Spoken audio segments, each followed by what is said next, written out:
हत्याकारी पुतुरा को गिरफ्त कला पुलिस। गुणीगारेडी सन्देह बड़मार बेक काटी हत्या करथिला पुतुरा। सुंदरगढ़ जिला कुत्रा थाना झिरीपाणी गांव में 27 तारिख में होइथिला हत्याकांड। मृतक होउछंती सरोजिनी। से तांकर पुओ सह एका रहुथिले। पुओ स्कूल जाइथिबा बेले सरोजिनी को हत्या करथिले तांकर पुतुरा।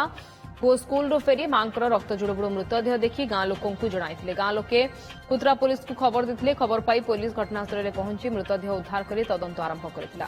हत्याकांडर 48 घंटा मध्य अभियुक्त को गिरफ्त करने सह हत्यारे व्यवहृत छुरी को जबत करिछि पुलिस। एने सूचना दैछंती एसडीपीओ विभूति भूषण।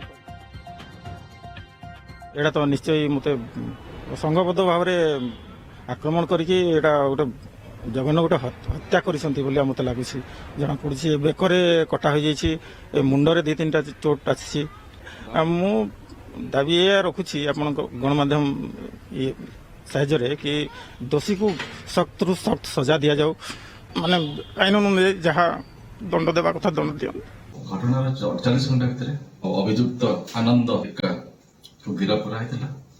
से घटना से कन्फेस करथिले। तांका पाखरु वेपन ऑफ ऑफेंस जो छुरी से व्यवहार करथिले, तंटेरे जो छुरीटा आघात लागिला, छुरी भी सीज जाइतिला। घटना पछरे अछि संदेह और अंधविश्वास। अभियुक्तटा होछि मृत महिलांकर दियरर पुओ।